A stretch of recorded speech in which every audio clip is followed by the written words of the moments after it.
your daily dose of happiness.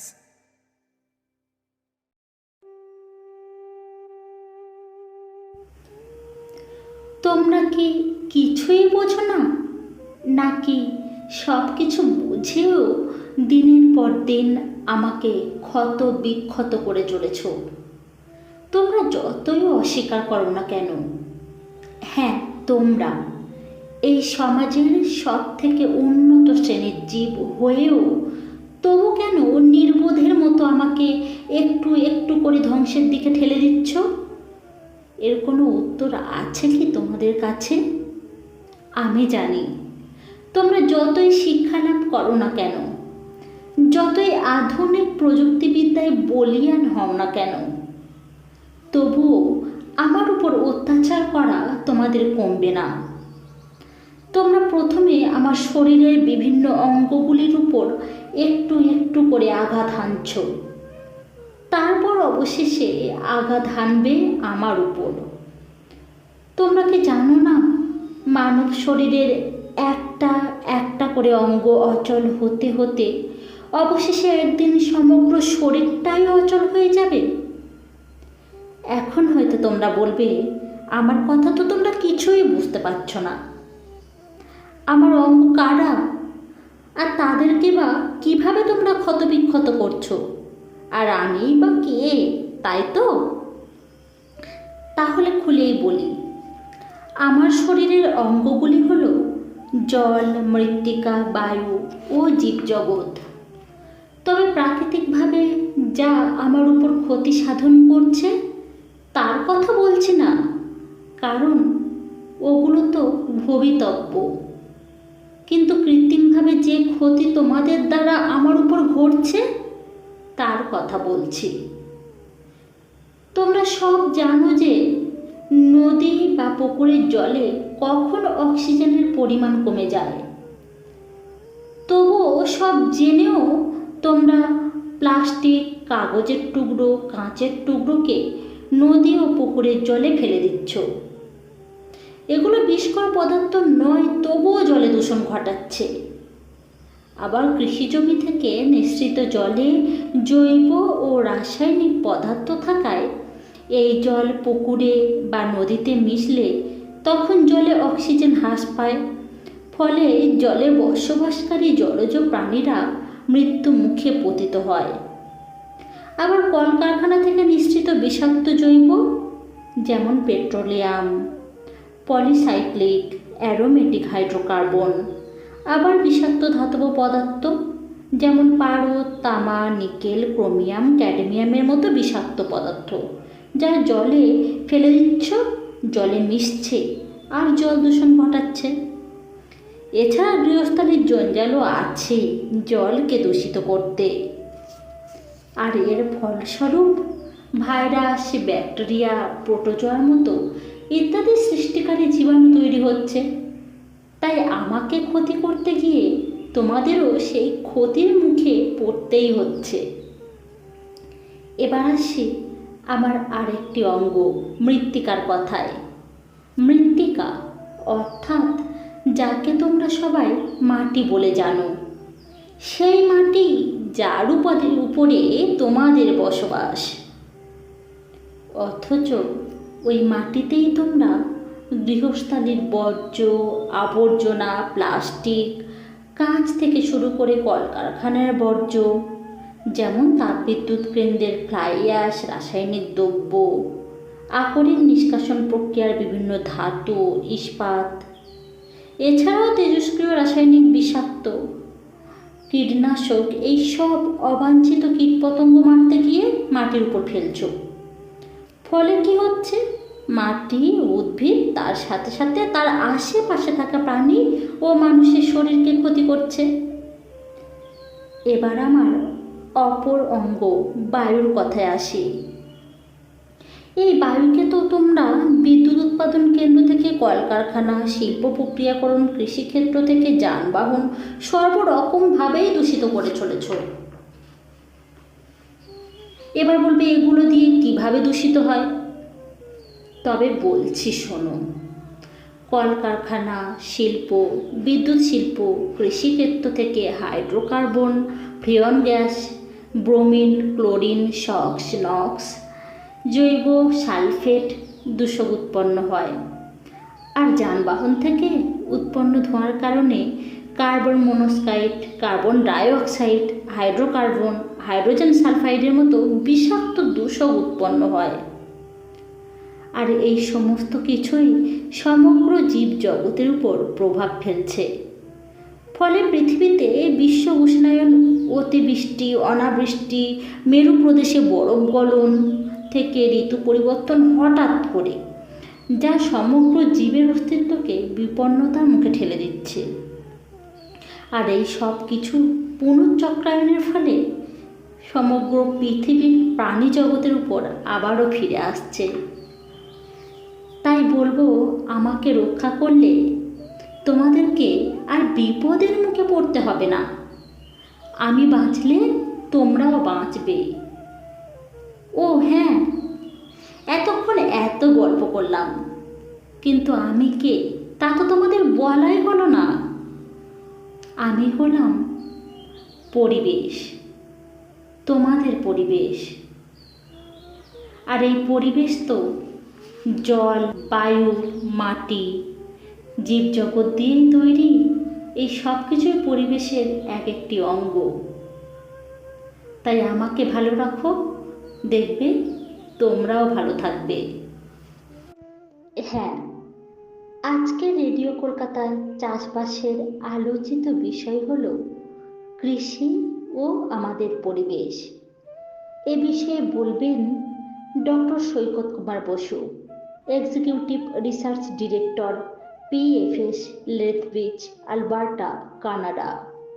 Doctor Shantanu Bera, বিভাগীয় প্রধান ও সহ অধ্যাপক, প্রাণী উৎপাদন ও প্রতিপালন বিভাগ, প্রাণী চিকিৎসা ও প্রাণী বিজ্ঞান অনুষদ, পশ্চিমবঙ্গ প্রাণী ও মৎস্য বিজ্ঞান বিশ্ববিদ্যালয়, বেলগাছিয়া, কলকাতা। সুজয় ভট্টাচার্য, সহকারী শিক্ষক, উচ্চ মাধ্যমিক বিভাগ, কামরাবাদ উচ্চ বিদ্যালয়। চন্দ্রানী চক্রবর্তী ব্যানার্জি, সহকারী শিক্ষিকা, কামরাবাদ উচ্চ বিদ্যালয়। সমগ্র অনুষ্ঠানটি সাক্ষাৎকার গ্রহণ ও প্রযোজনায় আছেন রাজ্যেশ্বর সাহা, সম্পাদনায় সুদক্ষিণা ঘোষাল, অলঙ্করণ ও সঞ্চালনায় বেবি সর্দার, সম্প্রচার সহায়তায় রাজু সর্দার। আমি বেবি সর্দার আপনাদের সাথে রয়েছি রেডিও কলকাতায়। শুনতে থাকুন আজকের অনুষ্ঠান।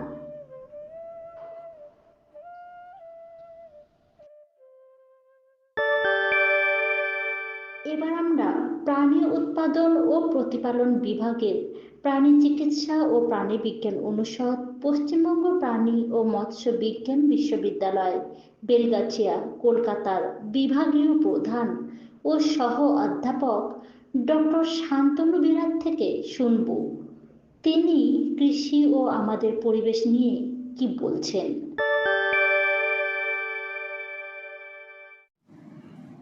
বিশ্ব পরিবেশ দিবস প্রতি বছর 5ই জুন বিশ্বব্যাপী রাজনৈতিক কর্মোদ্যোগ আর জনসচেতনতার মাধ্যমে পরিবেশ সচেতনতার লক্ষ্যে পালিত একটা দিবস। এই দিনটিতে জাতিসংঘের মানবিক পরিবেশ সম্মেলন শুরু হয়েছিল 1972 খ্রিস্টাব্দের 5 থেকে 16ই জুন অবধি। তখন থেকেই প্রতি বছর এই দিবসটি পালিত হয়ে আসছে। দিবসটি প্রথম পালিত হয় 1974 সালে এবং তারপরে প্রতি বছর কিন্তু সারা পৃথিবীর আলাদা আলাদা শহরে আলাদা আলাদা প্রতিপাদ্য বিষয় নিয়ে এই পরিবেশ দিবস পালন হচ্ছে। যেমন পরিবেশ দূষণ বন্ধের আহ্বানে প্লাস্টিক দূষণ সমাধান বা বিভিন্ন উদ্দেশ্য নিয়ে কিন্তু এই পরিবেশ দিবসটা পালন করা হয়। যাই হোক, এই পরিবেশ দিবসকে অনেক সময় ইকো দিবস হিসাবেও কিন্তু বলা হয় এবং এক্ষেত্রে আমরা যেটা সবাইকে সচেতন করি যে পরিবেশগত যে সমস্যা সেই সম্পর্কে বিশ্বব্যাপী একটা সচেতনতা সৃষ্টি করা। এবং সেই জায়গায় দাঁড়িয়ে আমরা মূলত যেটা দেখি যে পরিবেশকে যারা ক্ষতিগ্রস্ত করছে সেই ক্ষতিকারক প্রভাবটা যাতে কমে যায়। আর আমি প্রাণী সম্পদ বা কৃষি এরও কিন্তু একটা ভূমিকা রয়েছে এই পরিবেশ দূষণ রোধের ক্ষেত্রে। কারণ আমরা দেখেছি এই কৃষিজাত আর বিশেষত প্রাণীজাত অনেক বর্জ্য পদার্থ যেগুলো কিন্তু পরিবেশের ক্ষেত্রে ক্ষতিকারক। সেক্ষেত্রে আমি প্রাণী পালকের একজন এক্সপার্ট হিসাবে আমি বলতে পারি যে কিভাবে আমাদের এই প্রাণীজাত যে বিভিন্ন বর্জ্য পদার্থ সেগুলো যে ক্ষতি করে পরিবেশের, সেটা কি করে কমানো যায়। এখন প্রশ্ন হলো যে এই যে প্রাণীজাত যে বর্জ্য পদার্থ সেগুলোর মধ্যে কোনগুলো পড়ে। সেটা হচ্ছে বিভিন্ন প্রাণীর যে মলমূত্র হতে পারে, বা তার যে বেডিং মেটেরিয়াল যেটা হয়, বা ধোয়ার পরে যে জলটা থাকে, বা ওইখানকার কাছাকাছি মাটি, সেই প্রাণীর লোম হতে পারে, বা একটা পাখি হলে তার যে পালক হতে পারে, এগুলোকে আমরা মোটামুটি প্রাণীজাত বর্জ্য পদার্থ হিসাবে আমরা বলি। আর আমরা দেখেছি যে 20তম প্রাণীশুমারি যেটা হয়েছিল, সেই প্রাণীশুমারি অনুযায়ী প্রায় 536 মিলিয়ন প্রাণী রয়েছে, এবং তার সাথে সাথে প্রচুর পাখি, প্রায় 851 মিলিয়ন পাখি রয়েছে, এটা ডোমেস্টিকেটেড। এছাড়াও কিন্তু প্রচুর বন্যপ্রাণী বা অন্যান্যরা আছে, কিন্তু বন্যপ্রাণীর ক্ষেত্রে তো আমাদের সেই কন্ট্রোলটা থাকবে না। আমরা যেটা দেখেছি এই যে ডোমেস্টিকেটেড যে অ্যানিমেলগুলো আছে, এটা তো ভারতবর্ষের চিত্র বললাম, সারা পৃথিবীতে এরকম প্রচুর ডোমেস্টিকেটেড অ্যানিমেলস বা বার্ডস আছে। এবং আমরা আমাদের দেশে যেটা দেখেছি, প্রতি বছর প্রায় 3 মিলিয়ন টন হচ্ছে অ্যানিমেল ওয়েস্ট হয়, এবং দেখা যাচ্ছে প্রায় 40% সারা পৃথিবীতে যে মিথেন যেটা পরিবেশের দূষণ করে, সেটা কিন্তু আমাদের এই কৃষি এবং যে প্রাণীজাত বিভিন্ন প্রোডাক্ট বা এই ওয়েস্ট যেটা হয় সেখান থেকে আসছে। এবং এটা কিন্তু দেখা যাচ্ছে সারা পৃথিবীতে প্রায় 18% যে এই মানে গ্লোবাল ওয়েস্ট যেটা, মানে সেটা কিন্তু এই প্রাণী বা এগ্রিকালচার থেকেই আসে। ফলে আমাদের কি করণীয় সেটা নিয়ে কিন্তু আজকে ভাবার দরকার। এবং এক্ষেত্রে দেখা যাচ্ছে যে কিছু ক্ষতিকারক গ্যাস যেমন এই লাইভস্টক ওয়েস্ট থেকে উৎপাদিত হচ্ছে, তেমনি কিন্তু ক্ষতিকারক কিছু জীবাণু যেটা কি করছে পরিবেশেরও যেমন ক্ষতি করছে, তেমনি কিন্তু আমরা যেটা বলি পাবলিক হেলথ, সে পাবলিক হেলথেরও কিন্তু ক্ষতি করছে। ফলে আমরা যদি এই সমস্ত বর্জ্য পদার্থকে সঠিকভাবে আমরা ট্রিটমেন্ট করতে পারি, তাকে যদি ভালো কাজে লাগাতে পারি, তাহলে যেটা দেখা যাবে আমরা এই আমাদের বাতাস, জল, মাটি, আমাদের বন্যপ্রাণী বা সমুদ্রে যে সমস্ত প্রাণী থাকে তাকে কিন্তু এই পরিবেশগত প্রভাব থেকে রক্ষা করতে পারবো, মানুষকে বিভিন্ন রোগব্যাধি থেকে রক্ষা করতে পারবো। তাছাড়া যেটা হয় যে এখান থেকেই কিন্তু একটা বড় বিজনেস অপরচুনিটি বা ব্যবসা করতে পারবে অনেকে, সেরকম কিছু অপশান আছে। এবং তার মাধ্যমে কিন্তু যেটা এমপ্লয়মেন্ট বলি, মানে একজন স্বনিযুক্তির ব্যাপারটাও এখানে কিন্তু হতে পারে। তাহলে আমরা যদি দেখি যে কোন ধরনের ওয়েস্টগুলো হয়, কিছু দেখবেন যে সলিড ওয়েস্ট কিছু থাকে। সলিড ওয়েস্ট মানে হচ্ছে কঠিন, যেগুলো ধরুন একটা গরুর গোবর, বা ধরুন কিছু খাবার ফিডিং মেটেরিয়াল যেগুলো নষ্ট হয়ে গেছে, বা যেটা দেখা যাচ্ছে যে বেডিং মেটেরিয়াল যেগুলো নোংরা লেগে আছে। এছাড়া কিছু তরল পদার্থ আছে, যেমন ধরুন ইউরিন বা মূত্র, অথবা যে জল দিয়ে একটা খামার ধোয়া হয় সেই ওয়াশ ওয়াটার, এটা হতে পারে। এছাড়া কোনো প্রাণী যদি মারা যায়, তাহলে সে মরা অ্যানিম্যাল থেকেও কিন্তু অনেক রকম পরিবেশগত সমস্যা হতে পারে। এখন যদি আমরা দেখি যে এই প্রাণী অনুযায়ী কত মলমূত্র প্রতিদিন উৎপাদন করতে পারে, এটাও কিন্তু খুব কম নয়। যেমন ধরুন একটা গরু গড়ে প্রায় 24 কেজি করে গোবর প্রতিদিন উৎপাদন করে, এবং সেই সাথে আমরা যদি দেখি যে প্রতি কেজি বডি ওয়েটে দেখা যাচ্ছে 17 থেকে 40 ml হচ্ছে ইউরিন উৎপাদন করে। এটা মহিষের ক্ষেত্রে ধরুন 32 কেজি গোবর এবং প্রতি কেজি বডি ওয়েটে প্রায় 10 মিলিলিটারের মতো ইউরিন উৎপাদন করছে। ছাগল ভেড়ার ক্ষেত্রে এক একটা ছাগল ভেড়া 1 কেজির থেকে একটু বেশি মতন তারা হচ্ছে এই তারা মল বা ম্যানিওর উৎপাদন করে, তার সাথে প্রায় 30 থেকে 40 মিলিলিটার ইউরিন প্রতি কেজি বডি ওয়েটে উৎপাদন করে। এবং পোলট্রির ক্ষেত্রে যদি দেখি 100টা পাখি থেকে প্রতিদিন প্রায় 3 কেজি মতন হচ্ছে ওয়েস্ট মেটেরিয়াল উৎপাদিত হয়। ফলে এত যে হিউজ ওয়েস্ট মেটেরিয়াল আছে, এগুলোকে সংগ্রহ করাটাও একটা বড় কাজ, এবং সংগ্রহ করার জন্য আমরা বিভিন্ন বিজ্ঞানসম্মত পদ্ধতি আমরা নেই, এবং সেক্ষেত্রে সলিড ম্যানিওরগুলোকে আমরা একভাবে সংগ্রহ করব, লিকুইড ওয়েস্ট যেগুলো সেগুলো আরেকভাবে সংগ্রহ করব।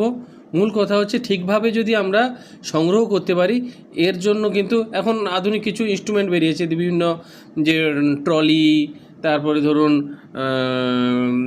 বিভিন্ন ব্রাশ, ঝাড়ু, বা এর সঠিকভাবে সংগ্রহ করার জন্য কিন্তু পদ্ধতি আছে। এখন আমরা যদি একে সঠিকভাবে ম্যানেজমেন্ট করতে চাই বা একে যদি ভালো কাজে লাগাতে চাই, সেক্ষেত্রে আমরা যেটা করতাম কি, এতদিন ওই ধরুন ওই সলিড ওয়েস্টগুলোকে নিয়ে আমরা কি করতাম, যে গোবর আছে তাকে ঘুঁটে করে নিতাম, বা একটা কম্পোস্টিং করতাম, বা এক জায়গায় জড়ো করে রাখতাম।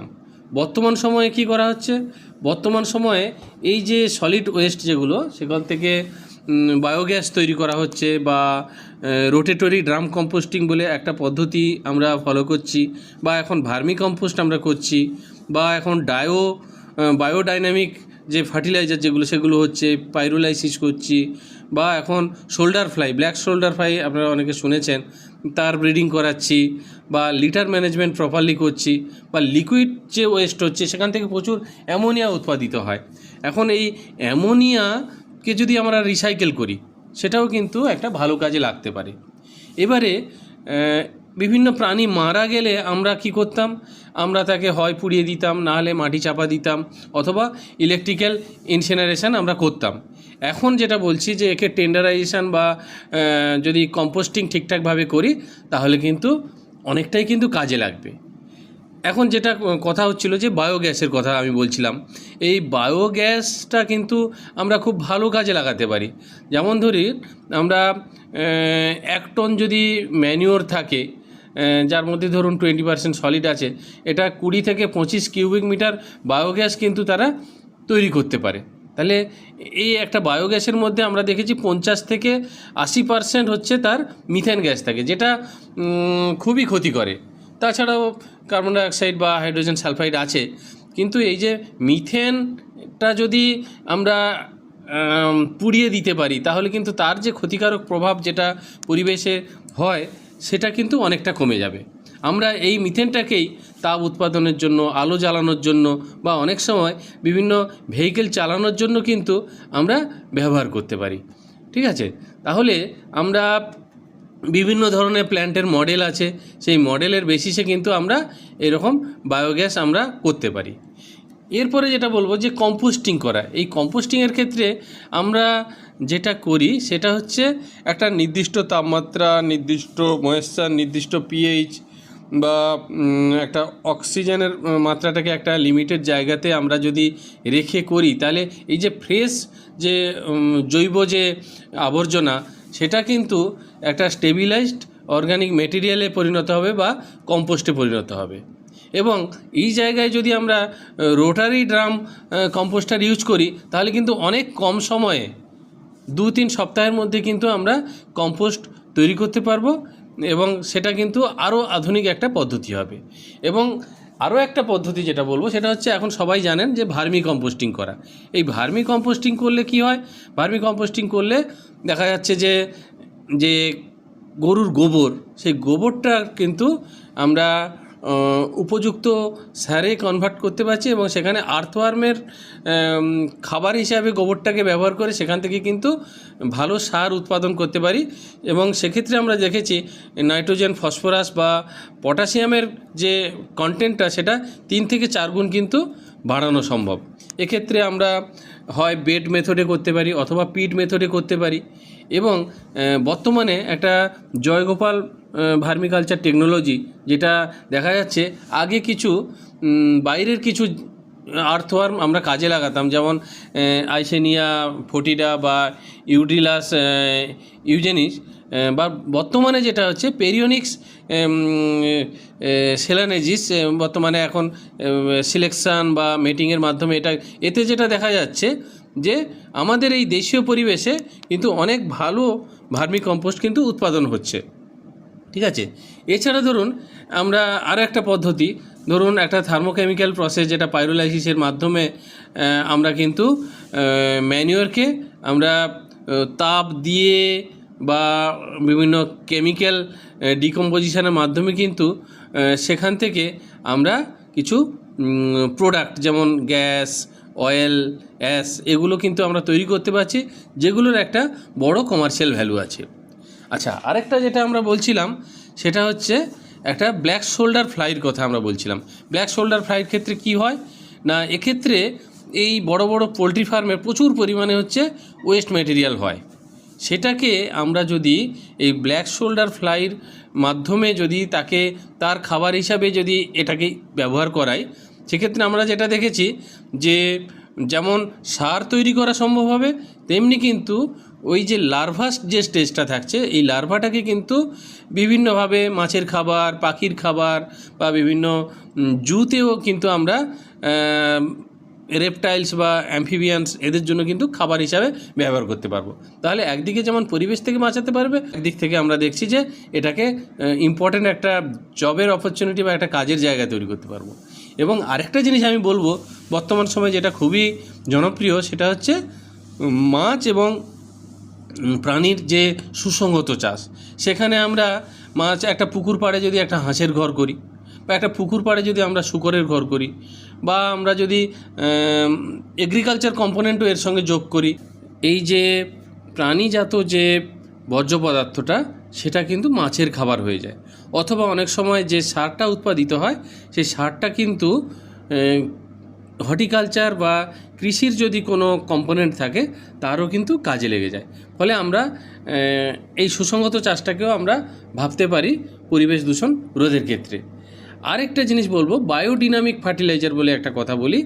সেক্ষেত্রে দেখা যায় যে ফ্রেশ যে গরুর গোবর, সেই গরুর গোবরটাকে আমরা যদি গরুর যে হর্ন বা শিঙের যেগুলো আগে থেকে নষ্ট হয়ে পড়ে আছে, তার মধ্যে কিন্তু আমরা ভেতরের ম্যাটেরিয়ালটা বের করে নেওয়ার পরে তার মধ্যে যদি এই কাউডাংটাকে রাখি, এক্ষেত্রেও কিন্তু একটা ম্যানিওর উৎপাদিত হবে এবং সেক্ষেত্রে প্যাথোজেনগুলো মরে যাবে এবং উন্নত হচ্ছে একটা সার কিন্তু এখান থেকে উৎপাদিত হতে পারে। আচ্ছা, এরপরে যেটা বলবো যে অ্যামোনিয়া রিসাইক্লিংয়ের কথা আমরা বলি। অ্যামোনিয়া গ্যাস যে কোনো একটা পোলট্রি ফার্মে খুবই একটা সমস্যা, এবং এই অ্যামোনিয়া গ্যাসটাকে যদি আমরা প্রপারলি একে কনসেন্ট্রেট করতে পারি, এর থেকে কিন্তু আমরা একটা আর্নিংয়ের একটা সোর্স হতে পারে। এটা একটা প্রসেস মেনটেন করতে হয়। আর সবার শেষে যেটা বলবো যে বিভিন্ন অ্যানিম্যাল বা বার্ডস যদি মারা যায়, আমরা ট্র্যাডিশনাল মেথডে কী করতাম না, তাকে পুড়িয়ে দিতাম বা এক জায়গায় কবর দিতাম, তার জন্য অনেকটা জায়গাও লাগতো। কিন্তু বর্তমান সময়ে আমরা দুটো পদ্ধতি বলছি। একটা হচ্ছে থাম্বার মাজি মডেল একটা আছে, সেটা আমি বলছি, আর তার সাথে সাথে রেন্ডারিং করা। এই যে থাম্বার মাজি যে মডেলটা আছে, তাতে আমরা বিভিন্ন ধরনের যে একটা ঘেরা জায়গা যেখানে আমরা অ্যানিমেল বা বার্ডসগুলো রাখবো, তাতে কিছু ছোট মডেল আছে কাঠের তৈরি বা সিমেন্টেড ট্যাঙ্ক, বা আমরা কিছু উডেন বিন বা অন্য ধরনের বিনস করতে পারি।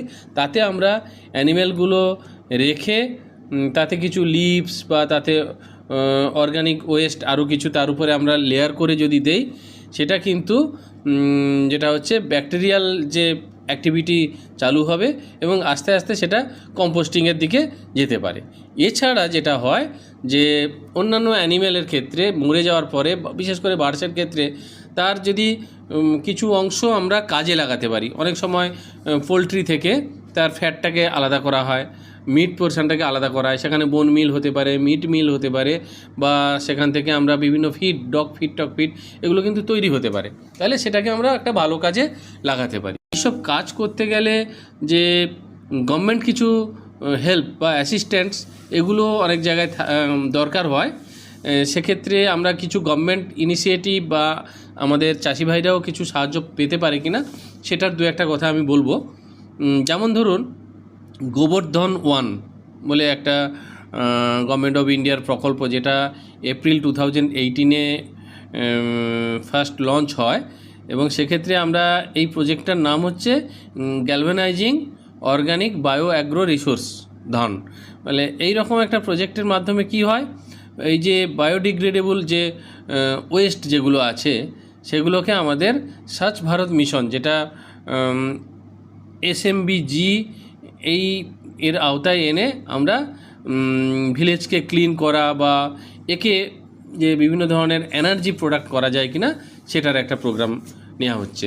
তাছাড়া ধরুন, ন্যাশনাল প্রোগ্রাম অন পঞ্চগব্য, সেটাও একটা ভালো প্রকল্প। তার সাথে সাথে ধরুন, national zero budget natural farming, যেটা বর্তমান সময়ে খুবই একটা উপযোগী, যেখানে কি হচ্ছে না, কোনো কেমিক্যাল ফার্টিলাইজার না ইউজ করে যদি আমরা এই সমস্ত ওয়েস্ট ম্যাটেরিয়ালকে আমরা কাজে লাগাই, সেটা হতে পারে।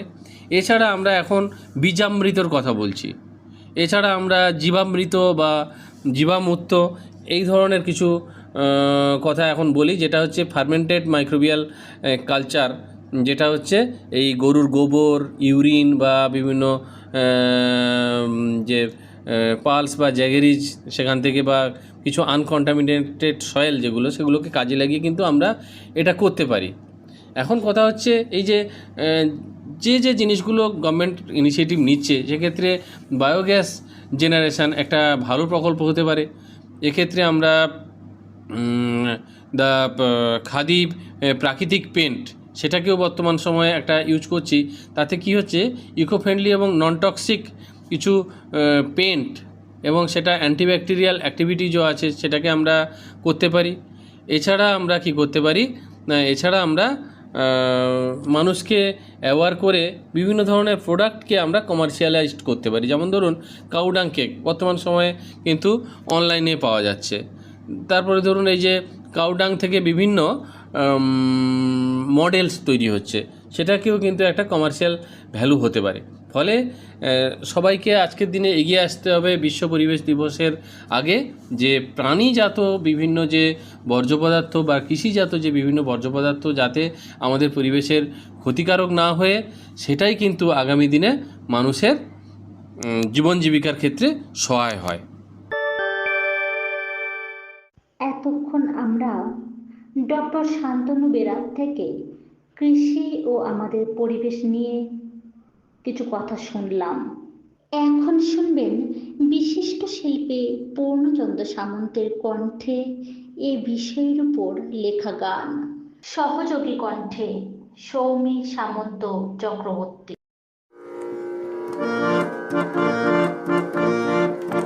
চাষি ভাই, চাষি ভাই, চাষি ভাই, চাষি ভাই, শোনো এ ঘোষণ, নিত্য করছো পরিবেশটা দূষণ।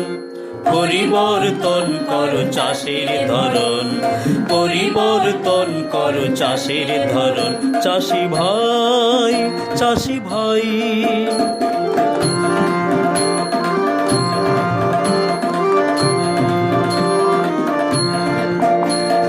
মৃত্তিকা পরীক্ষা করো না তুমি, দূষণ হচ্ছে এই মাতৃভূমি।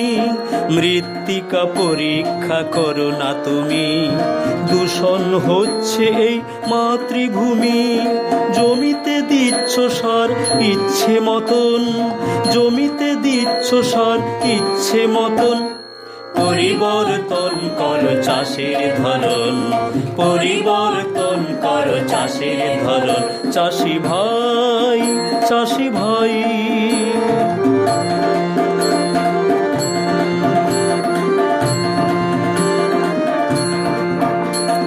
দাও যে কীটনাশক সবুজ ফসলি, ছড়াও দূষণ কেন নিত্য এ জলে।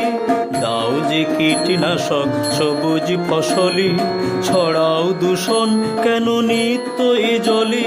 জলের অপর নাম হয় যে জীবন, জলের অপর নাম হয় যে জীবন। পরিবর্তন করো চাষের ধরন, পরিবর্তন করো চাষের ধরন। চাষি ভাই, চাষি ভাই।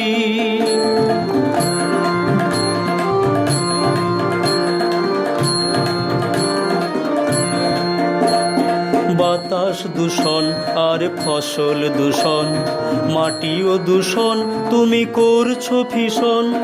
বাতাস দূষণ আর ফসল দূষণ, মাটিও দূষণ তুমি করছো ভীষণ। ভৌম জল তো আর মানে না বারণ, ভৌম জল তো আর মানে না বারণ। পরিবর্তন করো চাষের ধরন, পরিবর্তন করো চাষের ধরন। চাষি ভাই, চাষি ভাই।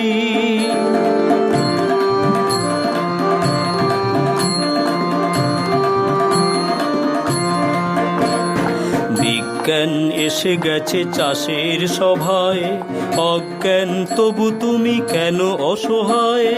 বিজ্ঞান এসে গেছে চাষের সভায়, অজ্ঞান তবু তুমি কেন অসহায়।